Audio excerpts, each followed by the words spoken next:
I am Bradley J, backstage at Woodstock with Elvis Costello. How are you? And thanks for coming. Doing pretty great.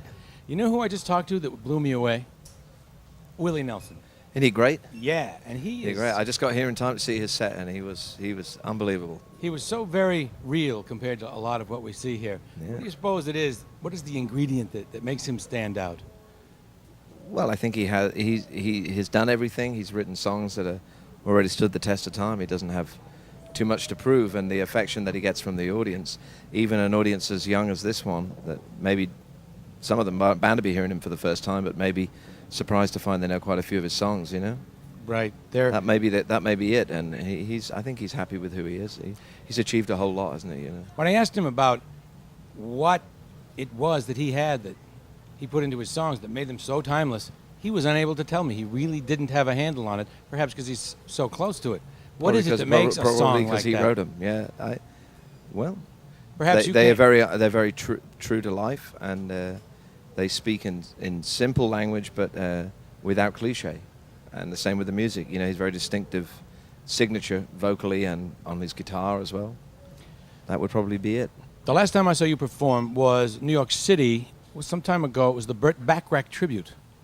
Oh, at the Hammerstein Ballroom. Exactly. Yeah, that was quite a night.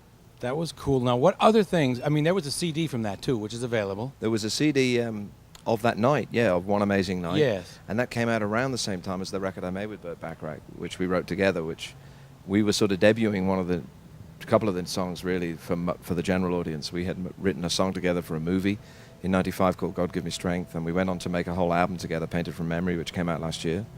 And after the date that you mentioned, we went into the studio to record that album, and shortly afterwards went on the road. And that was quite an experience, you know, singing out there in front of the orchestra led by Burt, because he's a master of that stuff, you know. And but since the turn of the year, I've been on the road with just Steve Naive and myself, as I'm going to play today. And when I'm in the concert hall, I play quite a lot of those songs from Painted from Memory. I think on this festival stage may not be the best place to play those songs because it's more of late night music. But we'll see. I don't know. Willie gave me a lot of confidence to go out there and just play what you want, because he played a lot of real delicate ballads, and people seem to like them just as much as the faster things he did, you know. So maybe we'll do a bit of everything. Cool. What do you have? You can always learn from people like him, you know. What do you prefer? No, that's not good. What do you prefer? I should say, which is more difficult, the ballad or the rocker? I mean, to construct a ballad or a rocker. Can't you sort of hide behind the rock in a rocker?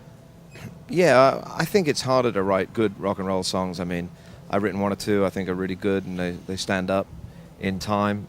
And sometimes maybe after a while you know a little bit too much to write them with you know, you put maybe a bit too much into them, too much detail or something. And it's hard to get simple again, like when you first learn how to play. But your ballads can get richer and richer, and it's good that they get richer and more complex and more, you know, about different things, and maybe the music can be quite sophisticated without necessarily losing the audience. The music that I wrote with Burt Bacharach, you know, you've got Burt Bacharach who writes very kind of complex music, and then we're writing together music. You're bound to have some very dense sort of structures, but we didn't lose the emotion in that. We just, you know, the emotion came through nevertheless. But if you were talking about a rock and roll song with two people trying to write it, you know, that's harder to do.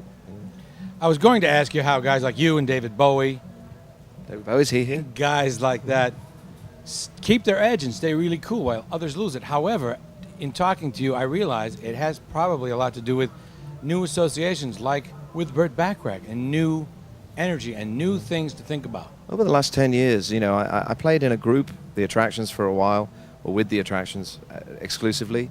And then I didn't play with them for a while, and at the turn of the 80s and 90s, I went and made a lot of records where I, you know, got a lot of different musicians, had a lot of experience of working with different people.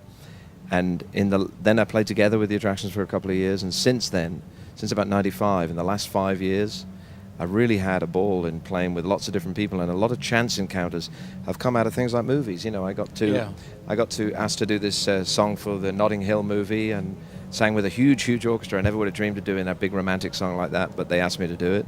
And then I got to be in the Austin Powers Spy Who Shagged Me movie with Burt, so that came really out of that. And we did another number together, one of his older tunes that he wrote with Hal David.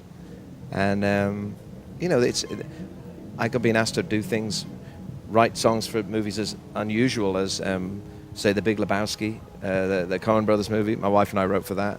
we also wrote a song for No Doubt to perform in the end titles of the Rugrats movie, you know, so they can't get much more different than that, you know. So all of these things, it's like a big adventure. And my own albums and my own tours, I know there's an audience there, and all the time you're hoping that there's new people in that audience, and there seems to be the case.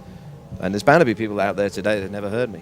Right. You know, they come to see Everlast or something, or they're here to see the Chili Peppers, you know, I mean, and they hear me as well, and maybe there's something out of it that makes sense to them. I don't know. You know. I'm sure. Yeah. You have a lot of experience, and in some things, experience can be a detriment because you get locked into certain ways of thinking. I'm wondering if experience is always an asset, or sometimes do you have to try to forget that thing that got you there? Well, you don't want to presume that you're going to get somewhere because you made a record already, either in a new record you're making or in the stage. It makes no difference to most of the people out in that field there that I've ever done anything other than stand on that stage and sing. I mean, I'm not assuming that I never sing any of my songs from a nostalgic point of view.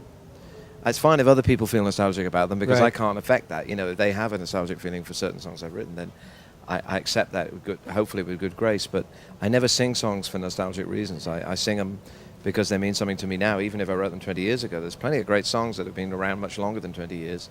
You know, all the songs about George Gershwin and people like that, and Rodgers and Hart. People are still singing those today, and nobody thinks they're old-fashioned. You know, right.